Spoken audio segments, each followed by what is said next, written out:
Hey everybody, how you doing? This is King Geo in the house. Welcome to my live. For those who haven't seen my live before, I am King Geo. I'm your host, always drinking water. So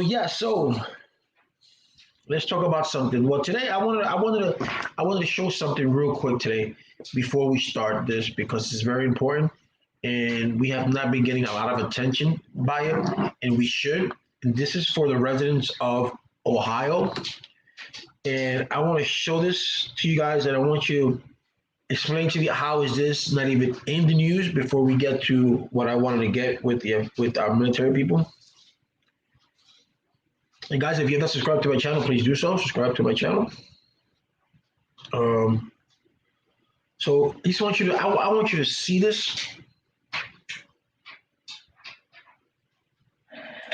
Please stop scrolling. This is really important. Elijah Walker, 17, Ohio, went missing May 23rd. Lakia Armour, 16, went missing in Ohio May 23rd. Ian Bletcher, 17 years old, Ohio, went missing May 24th. Emmanuel Moreland, 16 years old, Ohio, went missing May 22nd. Kiera Griffin, 16 years old, Ohio, went missing May 24th. Parrish Smith Jr., 14, Ohio, went missing May 23rd. My question to the state of Ohio is why are there so many black children between the ages of 19 and 14 going missing within the same month and nobody is talking about this? These are our brothers and sisters who went missing from the same city around the same age at the same time, and they're all black. Boost this video and demand that the state of Ohio give us answers. This is too much of a coincidence for it to be blown. That is too much of a coincidence. So if anyone is in Ohio and they know anything about that, blow up the video, which is kind of strange. It is kind of strange. Now, let's talk about what's going on in the news today. About what's going on, about finally our troops are coming home. I try to do all the departments here, the Army, the Navy, the Coast Guard, and everyone, the Air Force.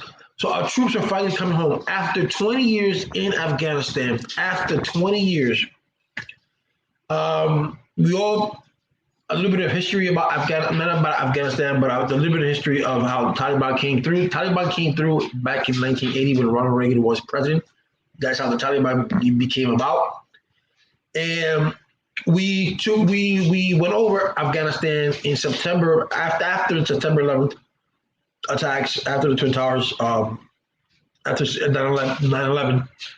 The Bush administration decided to go to Afghanistan because of Al Qaeda and all the terrorist groups that were in Afghanistan. So we were there ever since 2011, a little bit older than that, until now, 2021. 20 years, a lot of lives lost, a lot of innocent people lives were lost. And you got to say, in actuality, for what? I mean, yes, Afghanistan, yes, bin Laden did what he did. We got him back. But what did this really accomplish after so many years? 20 years. 20 years and 4 presidents later, what was it, 3 presidents later? Bush, Obama, Trump, and now Biden. 4 presidents later, we are out of Afghanistan. And like I said, for what? We always put ourselves, this country always put themselves in a position that they're not supposed to be in. This should have been something who just got in and out. And I want to say what happened with those 13 soldiers yesterday was kind of sad. But we tend to be, the people blame Biden because of this or that. But we tend to forget, like a lot of people have told me, we tend to forget the lives that were lost prior to yesterday. The lives that were lost the year before that, all those lives that were taken away. We don't see that in the news. We don't see, we don't say, you know what, we don't give our condolences. We don't say that, but being that it's President Biden, they're saying, because of him, and it's not fair. Everything they're trying to do is everything they're trying to make is political, and it's just they're saying, he left $87 million worth of equipment up in Afghanistan. But think about it this way: those $87 million or whatever billions, but they say million, or I would say billion, that were left behind. Those were equipment that were there for the Afghanistan army. Those were equipment that were there since 2011, when we first went over to Afghanistan. And you have to also remember that we were under the premise, and I mean we, our country, the military was under the impression. Hey, Shelly, how you doing? We were under the impression that the Afghanistan government was going to take over. Right? That was the impression. We were going to train your military. Once we train your military, we're going to get out, and you have to take care of your own. That was the idea behind training the Afghanistan people, the army, the navy, whatever you want to call them. That was the idea, that we will train you guys. We even pay for you guys. We train you this way. Oh, that's good, Shelly. How was your weekend? And we train you so you can defend yourself. So you can defend yourself. That was the idea of us going to, besides taking care of ISIS and ISIS and Al Qaeda. That was the idea, so that Afghanistan can train himself, because Afghanistan can defend himself. But it didn't happen, because what happened was that last year, when the President Donald was there, he made a agreement with the Taliban that did not include the Afghanistan government. All right, did not include the Afghanistan government. So when we were supposed to pull out, because last year Donald Trump removed some soldiers, some military soldiers, so he removed them. All we had left was 2,500 people. If I'm not mistaken, 2,500. That's all we had left was 2,500. So he removed some of it. He left 2,500, but he made an agreement with the Taliban, a terrorist group. He actually did an agreement with the Taliban, and he said that if we're going to get out in a year, but within that year you cannot touch. No American lives can be killed. No American citizen can be killed, or you're going to be suffering the consequences. So that was the agreement that the Taliban made with Donald Trump. So here we are, or here is Biden and his team thinking that we're going to leave on a certain day, and the Afghanistan army, the Afghanistan government is going to take over, and the troops are going to stay. But that didn't happen. The kitchen stepped up. You do you have a snake? You could have done it yourself, or you don't know how to do that. So the idea was that the Biden administration thought that the Afghanistan army was going to stay there and stick to it, and they knew that something was going to go on, but they didn't know that the Taliban was going to take over so quickly, And then when they finally did take over, or the Taliban was taking over, what happened? The president left. He flew the country. All the servicemen just gave up, and they turned themselves in. They went over to the Taliban. Why? Because this man, Donald Trump, made an agreement with the Taliban last year. So they knew that by them making an agreement with the Taliban and excluding the Afghanistan government, they knew that the Taliban was going to come in, and the Taliban was going to raise hell with them, and they were going to kill them. That's the truth, because that's their way. That's the way the Taliban has always been. But he made an agreement with a terrorist group without including.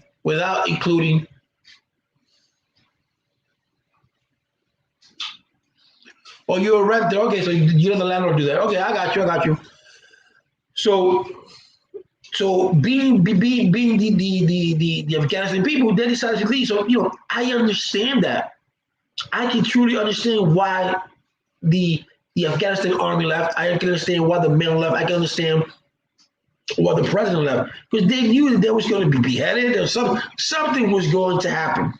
Something was going to happen, and it's unfortunate. It's unfortunate. You cannot trust the Taliban. That's like if you look at the president of Salvador, the president of San Salvador, Bukele. Bukele, when he went into office, when he became president of San Salvador, he tried. He really did. If anyone knows anything about San Salvador, Salvador is one of the. It's a country in Central America, and North South America, and it's very, very. It's crime ridden, a lot of murders, and it's usually run by gangs.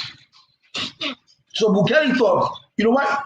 Let me try to come to some sort of an agreement with these gang members, see what they want. Let me hear them out. That didn't work out. But he said, you know what? Screw it. I'm going to do things my way. I'm going to do things the way that I want it to be, and I want San Salvador to be the way it's going to be. And that's the way it is. He took San Salvador. There were days, to this day, there are days that there's no murders in San Salvador because he's taking that country and he's turned it around. He took everyone that he took and some thought that he was being a dictator when he wanted to make something he wanted some money to be allocated to him so he can do something about the gangs, and they said no. Their Congress said no. So what did he do? He stormed in Congress with military men. He said this is the way it's going to be done. Some people said that was barbaric, that shouldn't have been done, but I agree with them. You have to show some form of authority.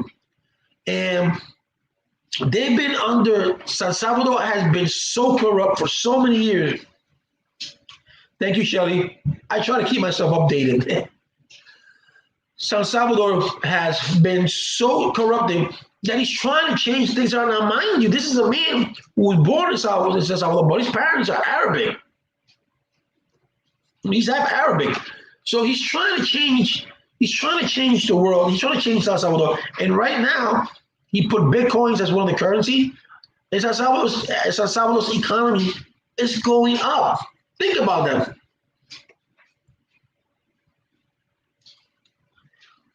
Think about that, Shelly. Any news on your house hunting?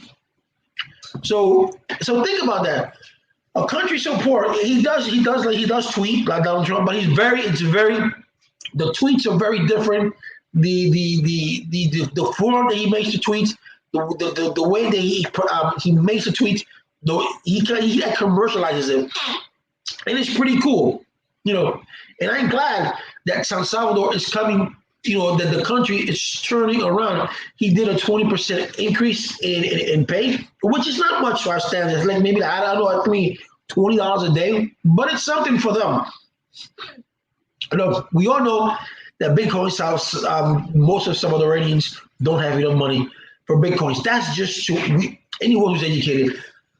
That's just to attract rich people. That's just to attract big companies. Now you have to be considered. You have to think about it. There's going to be a lot of corruption. There's going to be a lot of fraud, but you try to maintain that. The point of it is that you're trying to attract businesses to come to your country. All right, you want people to make business in your country because if people make business in your country, the economy booms up. Okay, that was the whole thing. So I'm glad that our troops are over. I'm glad that we got 70,000 people done. We evacuated 70,000 people in a week and a half. That's good.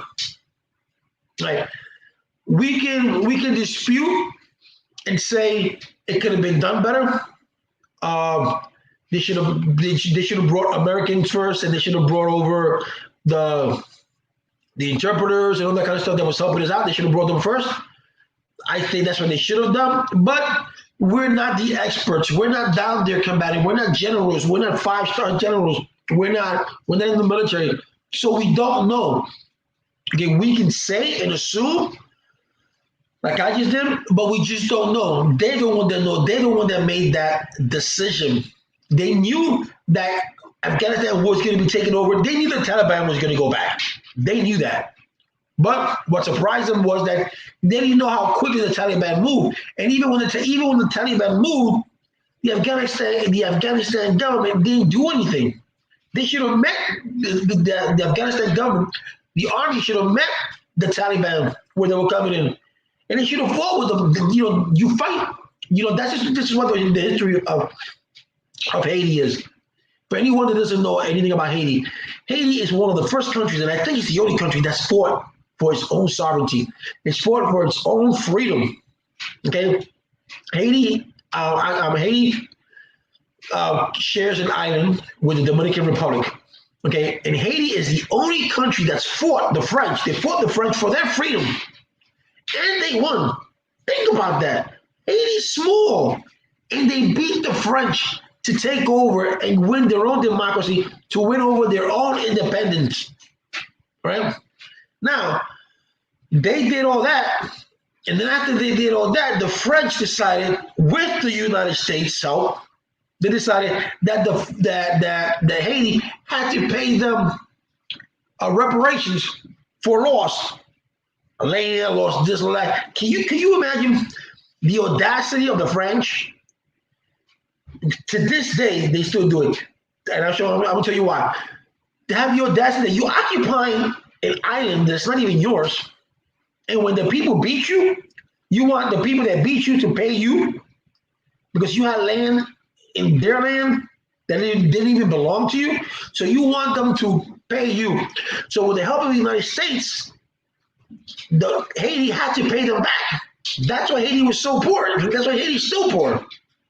The reparations was already, it was paid back in 1940, 1942, something like that. And they haven't overcome that. And that was with the help of the United States. That's like when slavery was abolished, slaveholders had the audacity to ask the United States for reparation because the slaves that were taking care of their crops and doing their tines and doing this, they no longer had those people to do it for. That means they no longer had those people to work in that field, so they lost money. So they wanted the United States to pay them back for loss because those slaves were no longer working for them. Isn't that the boss? You got that like you say Spanish cojones, this big bean, and because you took this human being away from me, you gotta pay me.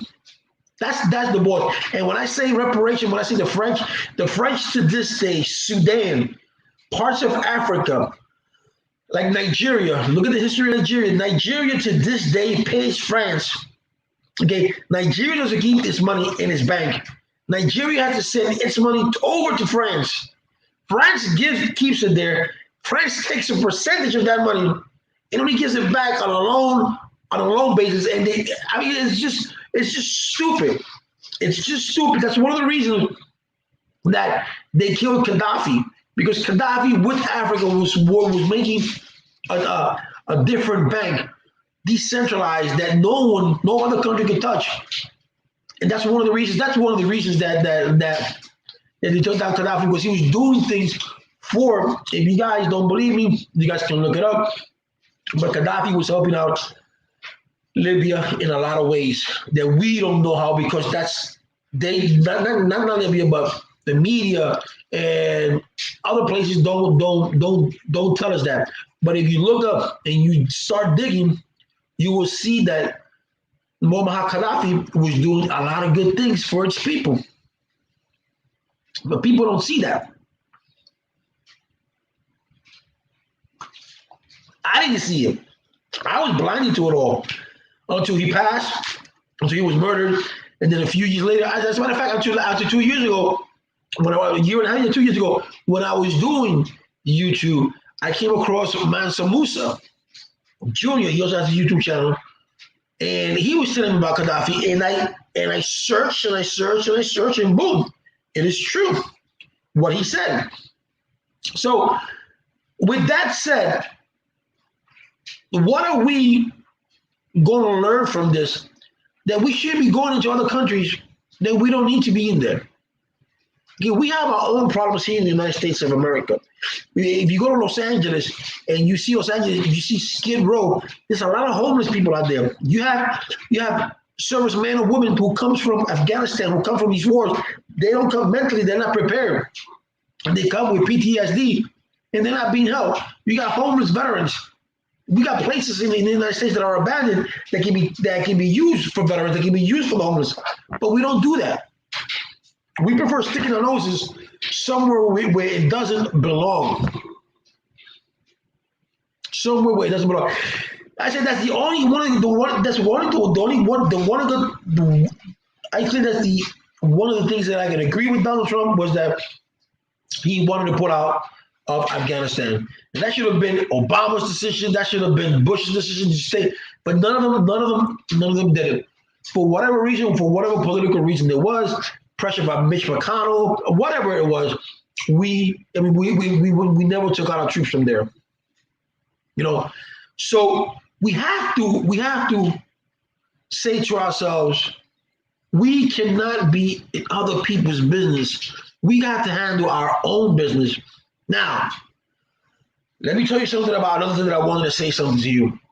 For all you freaks out there that always praise, they're always giving Trump props for going to North Korea and meeting Kim Jong Un, whatever his name is, and when Kim Jong decides that he wants to throw a missile up in the air and he does this and that, and then Donald Trump says, when I was president, North Korea never did any of that because I told him, if you do this is the consequences.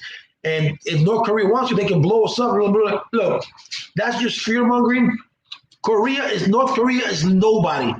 You know who owns North Korea? You know who tells Kim Jong-un, whatever his name is, to do things? China. North Korea doesn't do anything unless China says so.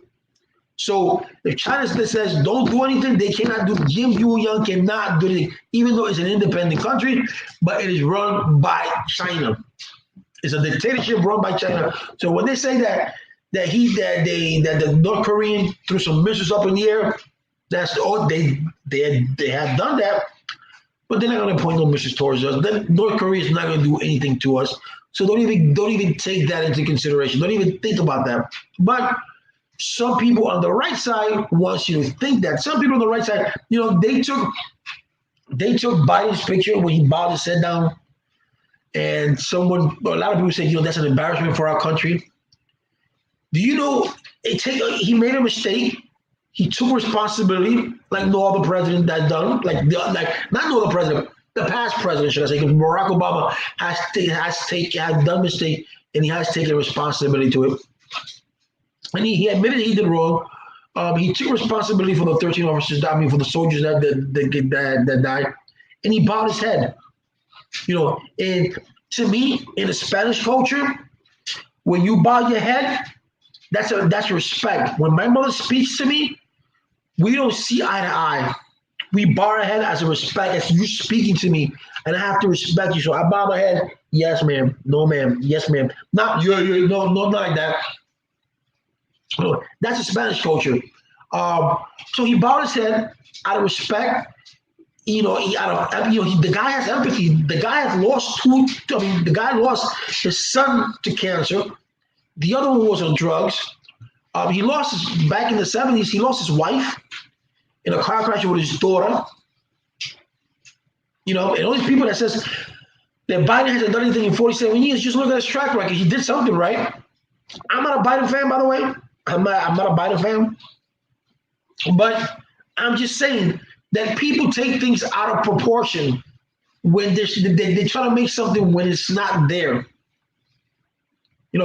I met a young woman by the name of Dr. Anastasia, very articulate young black woman who was proud to be African, to be proud to be an African American.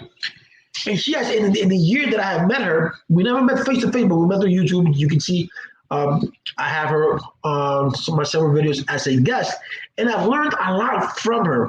I was blinded by a lot of things, but I learned a lot from her. And when she sends me a link, I look at her link. I look at I research it just to make sure that that is correct. And she was in the Army. She was in the Army. She did 20 years. She's retired. Her husband's going to retire, I think, in a year or so too. And it's just amazing the things that you learn from other people. And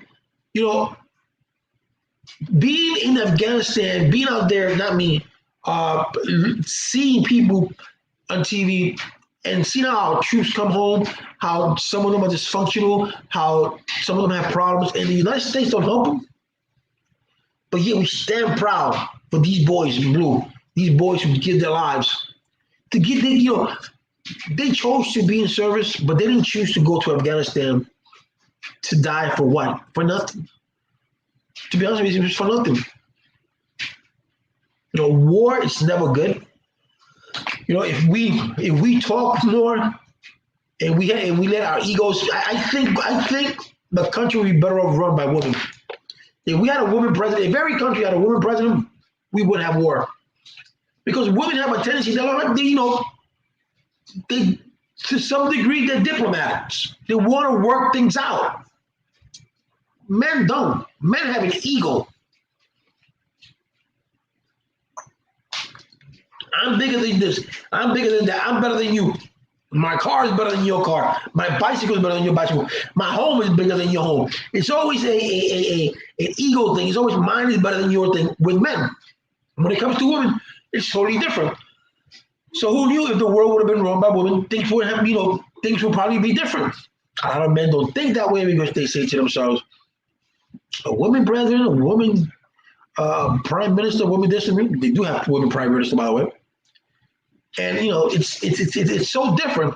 So I mean, it's just we gotta look at things from a lot of perspectives. We have to say to ourselves, we are very lucky when they say that our troops are fighting for our freedom. What freedom? Because what freedom does it give us for them going to Afghanistan? We already have our freedom. What freedom is for them to go into Kuwait? We already have our freedom. How is our freedom being infringed by occupying these countries? No. Our freedom would have been infringed in World War I, World War II, and they would have taken over the United States, Germany, Japan. Our freedom would have been infringed because we wouldn't be speaking English. We probably wouldn't speak German or Japanese. So that's different. We didn't have to go to Vietnam, but we went. We didn't have to go to the Korean War, but we went. Oh, we're always going somewhere. And then they attach these labels and say they went to the Korean War because our freedom. They went to Vietnam for our freedom.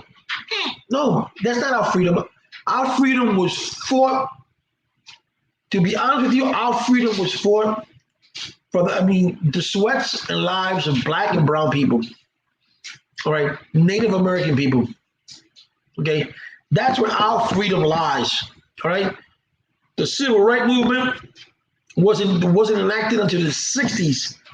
All right, women's voters' right wasn't even done until the 70s. So that means women couldn't even vote until the 70s. Is that freedom?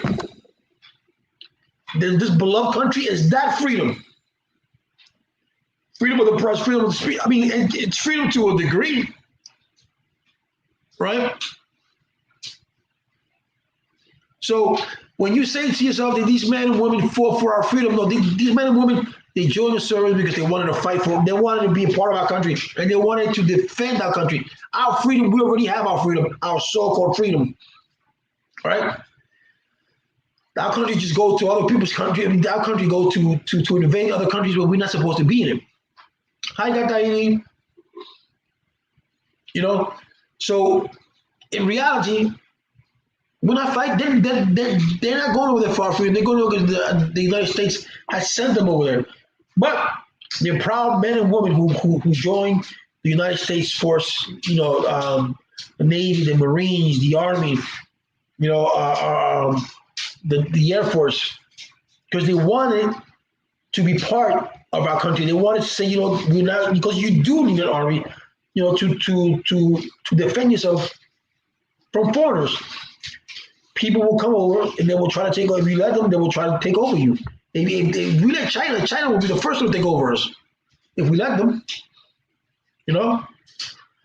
So freedom comes for a price. That price was paid by the Blacks. That price was paid by the Browns. That price was paid by Native Americans. That's where our freedom lies from. So whenever you hear a person say, whenever you hear another person say to a Black person, go back to Africa, people, go back to your home. This is their home. It's been their home for 400 years since they were taken from Africa all the way over here. To be enslaved, people, to be enslaved.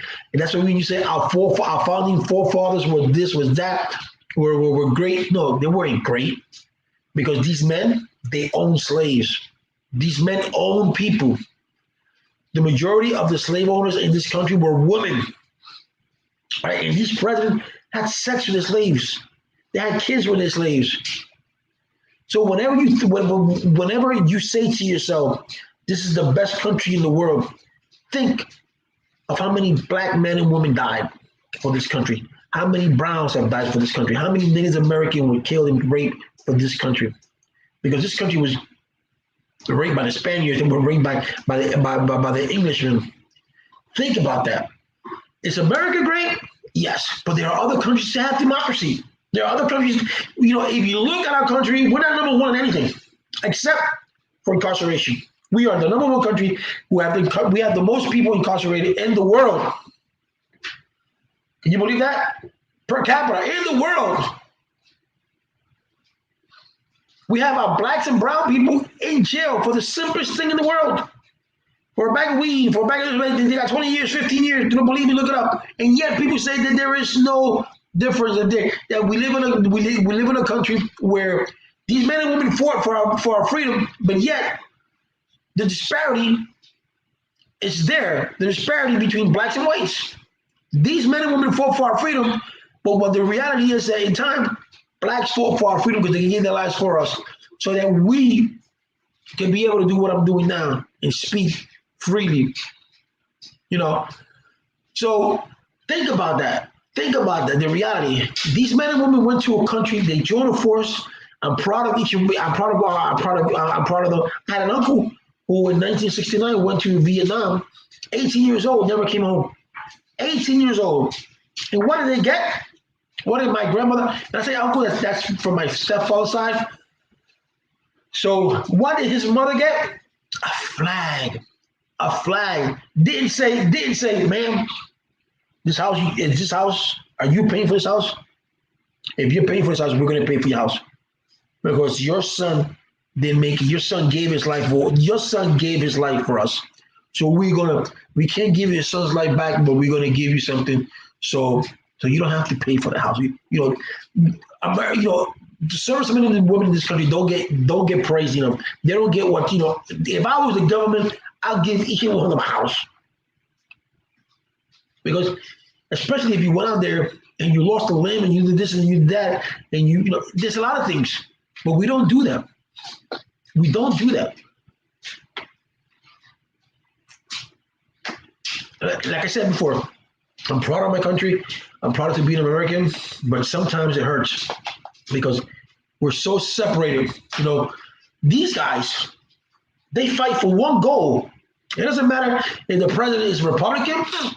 It doesn't matter if the president is a Democrat or independent, is black or white, male or female. These guys don't care about that because they have the one goal in common. They want to fight to defend our country, right? But our country is like this. It's divided. The right versus the left, right? Blacks versus whites. And more white versus blacks. While these men and women give their lives, we are fighting for the most stupidest thing in the world, right? One president leaves, the other one comes in, acknowledge that person as president of the United States. Whether you like him or not, everybody's not made to like. But still, it's shameful to know that we as a country are divided. And when we are divided, other countries see that and they see the weakness in us. They see the weakness in us. Hey, hi, Rayuz. Thank you for the 99 cents, the super stick. How you been, Rayuz? You've been lost, but now you're found. So I just wanted to, I wanted to take this moment to give every man and woman who has fought in the armed forces, who has come home, and those who have not come home. I want to congratulate each and every one of you. I want to say thank you for your service. I even want to thank even police officers, those police officers who have done a good job, because you got, like in everything, you have bad people.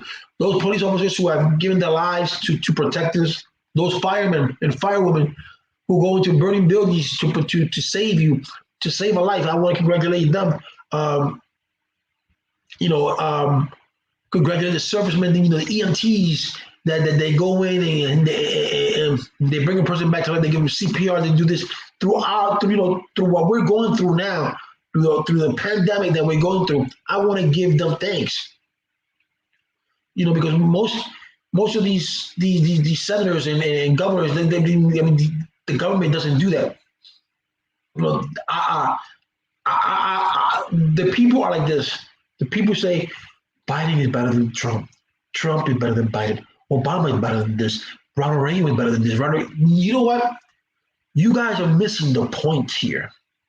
The president of the United States of America, it's nobody if it wasn't for Congress. Congress is the one that makes the decisions. Congress is the one that say a law, and this is what we want it to be. And if they all come in agreement, they give it to the president for the president to sign. And if the president vetoes it, and it goes back to Congress, the Congress can override that and sign it themselves and make it into law. So don't think that Donald Trump was bad, or don't think that Biden was bad. No, they're not. It's that they cannot do anything unless Congress says so. So the powerhouse, even though they say the president is the most powerful man in the world, no, Congress is the most powerful person in the world. The people of the Congress, those senators, the House of Representatives, because they're the ones who decide. So whenever you say Donald Trump sucks, no, Congress sucks. When you say Biden sucks, the secretary, Congress sucks, because they're the ones that are withholding they're the ones that are withholding for the country to become better. Why don't we have universal health care? Why don't we have none of that? Why does our country lack in education? Crime is high. Why? Because pharmaceuticals are the ones who own Congress, right? In other countries, Canada, I don't know what governs Canada, so I don't know. But other countries, petroleum governs Kuwait, and stuff like that. Other countries are owned by some entity, and the entity that owns the United States of America is pharmaceuticals, and that's the honest truth. Here, you can get insulin cheap. You go to another country, insulin is cheap. People have gone to Mexico to get medication. People have gone across to Canada to get medication because it's so cheap there compared to here. Okay, right now, GlaxoSmithKline is going through a lawsuit because they have an HIV medication called Truvada. And there's a lot of people who have lost kidneys. There's a lot of people who have bad kidneys. There's a lot of people who have lost bone density, liver damage because of this drug called Truvada. But what happens is that GlaxoSmith had GlaxoSmithKline. Glaxo had the same Truvada, but had it at a cheaper price with not so many side effects as the expensive Truvada. So they decided to roll out with the expensive Truvada and let people not take the cheaper one so they can make money. So now there's a class action suit against them because of that. So you just know how cruel the pharmaceutical companies here in the United States are. When they came out with the hepatitis C cure, you know how much they wanted for just a shot of hepatitis? I think it was like $5,000 for one shot. Who can afford that? Huh? Like I said, just to get insulin in this country is expensive.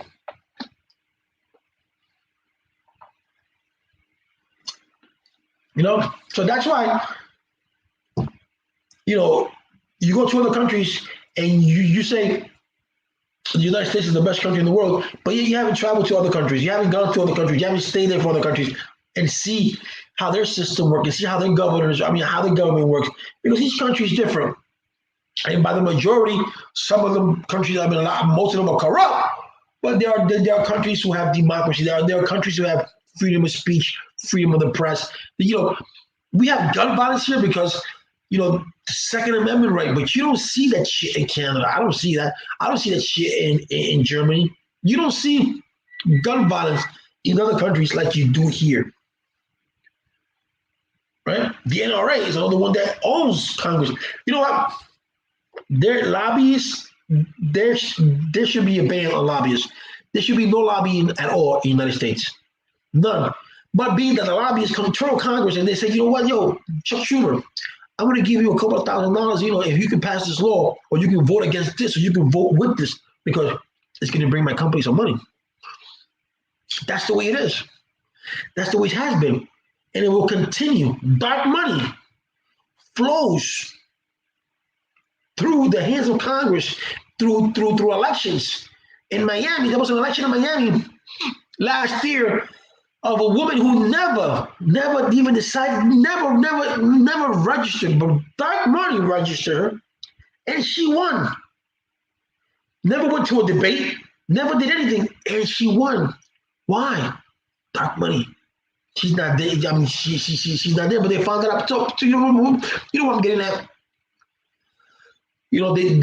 They put someone to run so they can take votes from another party. So, you could have someone from the Independent Party come to the Democrat Party, and that take away from whatever it is. But that's how it works. And dark money rose in campaign, dark money rose, and they still haven't done anything about it.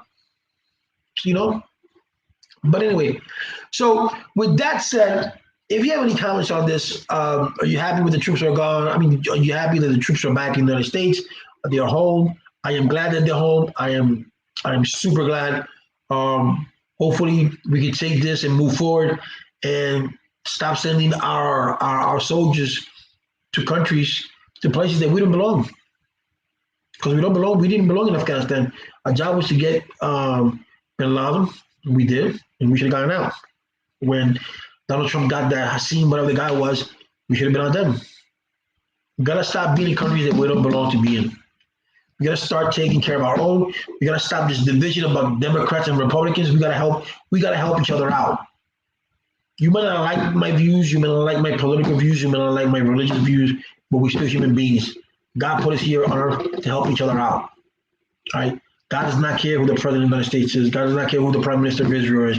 God does not care anything about that. What God wants is for you to know the gospel of Jesus, to know the gospel of God, to obey God, and to love one another. Right, to help one another out. That's what God wants. So before you start saying this is a God of man, God put him here. God does, like I said, God doesn't care who is the president of the United States.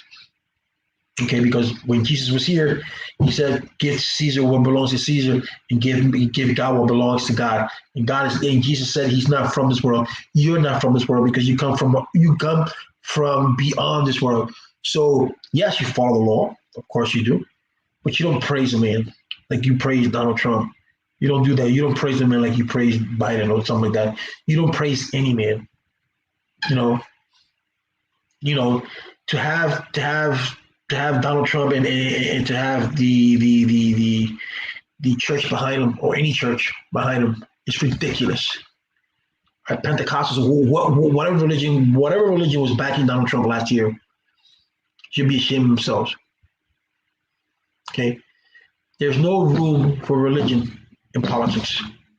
That's why I don't believe in religion. Religion is man-made to control you, to take apart what you have, just to control you. You say you can't do this and you can't do that. You can't do this and you can't do that. That's all religion is. Religion never existed when Jesus was here. There was no such thing as religion. There was no such thing as church.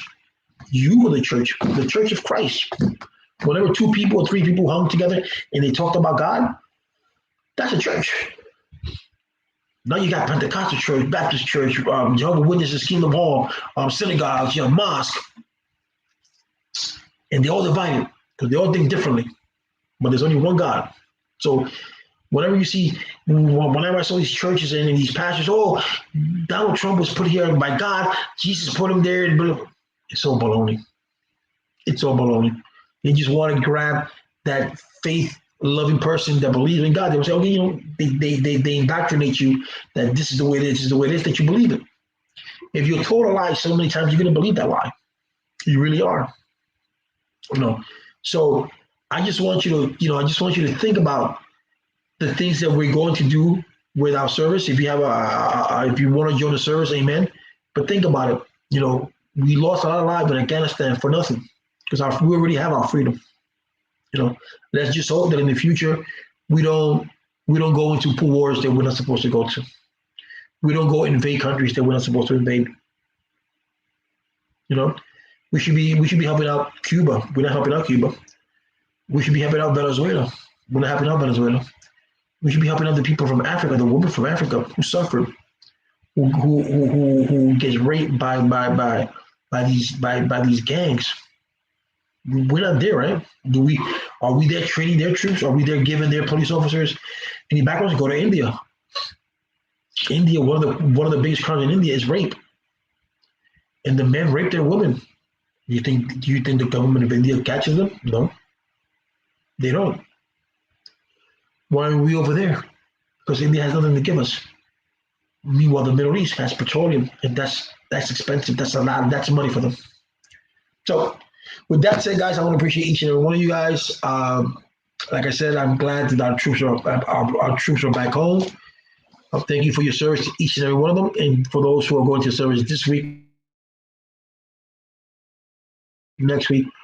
Hopefully, you choose the right thing that you want. Whether it's this one right here. If you haven't seen, I haven't even going to do so much prop. This is the Coast Guard, guys. The Coast Guard does a good job. Believe it or not, when you're in trouble, to see these are the guys that you want. Not these, not this, not that, but these guys. If I were to join them, I wouldn't mind joining the Coast Guard because there's a lot of good things on the Coast Guard that you can do. You know, so we got 1775. Wait, this was 1775. So I can do 1775 here. This is the Army. This is the Navy. This is the Marines. Which is the Marines? It was just the Department of. Let me see what it says here. This is Department of what? Department of Air Force, the Air Force, and the Coast Guard. Air Force is cool. I have a cousin who joined the Air Force. Woo, like 20-some years ago. He's an aircraft mechanic for an airline. But each one of them have a specialty that they do, and you got to be grateful for each one of them. The Air Force protect the air, the Marines and Army protect the land, and the Navy protects the sea. And when you're in trouble, there goes the Coast Guard. You know, so don't take nothing back. Don't take nothing back for these. Oh, and now Donald Trump did the airspace. Airspace, so supposed to protect space. I mean, it is what it is. So now, instead of 5 branches, we have 6. Well, they're not here, but that's what it is. You know. So, Rayush, thank you for your donations. And anybody want to give out donations later on when I come on my show, please do so on my lives. You can do that. I do apologize for my absences. So I'm trying to get something straight out. But you go know that I'm not working right now. I'm looking for work, but I want to find something that I'm going to be there for the long run. I'm looking for something that I'm going to be there for a good the next 10 to 15, well, at least the next 10 to 12. I would say the next 10 to 15 years. You know, so that's why I'm hitting that back. If I would have made the loop that the Ski Geo shows will be making, then I will do that. I won't have to look for work. I'll be giving you content 24/7, 7 days. I do like doing YouTube, even if I do have 20-some odd views or 30-some odd views. You know, someone said if you're only making 20 to 30 views per video, and you just doing it for so long, you should quit. That I'm not gonna quit. I'll be here for a while, so it is what it is, right? Marvel, did you see the Spider-Man? Did you see the Spider-Man trailer? It looks hot. Spider-Man's gonna be hot. And I'm not a big Spidey fan. I was not until I saw the Avengers, but it looks good. I'm gonna spoil it for you guys. I haven't seen. None of us have seen it, but I have my theory. Thanks to my nephew. He loves comics and he loves Batman. He loves all that kind of stuff. I do like comics. I do like. My favorite one is the Hulk. The only reason I like the Hulk is because I can relate to him. Not in the bad sense. I just want to be alone. Just leave me alone. All right, guys. So thank you for watching the King Geo Show. I appreciate it. See you tomorrow, God willing. All right. So thank you, Rayush. Thank you, Gataides. Thank you, Shelly, for watching. Shelly B, I want to say something. If you're still here, look for Habitat of Humanity in your state. They are for low income people. They will help you out. They do take SSI. The only thing with them is that you have to do some volunteering work and you have to build a home with other people, of course, before you build your own home. And you get to build your own home too. But you have to have a certain amount of hours with them, and they'll teach you how to control your money, how to budget your money. They'll teach you, what to spend money in. Because the first few years of owning a home is very important. Those are the types, like they say, like in the restaurant business, the first year in the restaurant is very, very crucial because the first 6 months you got to hustle, and if you don't make the first 6 months kind of hard for you to get any kind of revenue. So the first few years of owning a home is very important. And if you're low income like we are, then you have to be very frugal with your money, and you have to know where to spend it at because you're on a tight budget. So with that said, thank you again once again. Thank you for watching the Keaton Geo Show, and God bless everyone.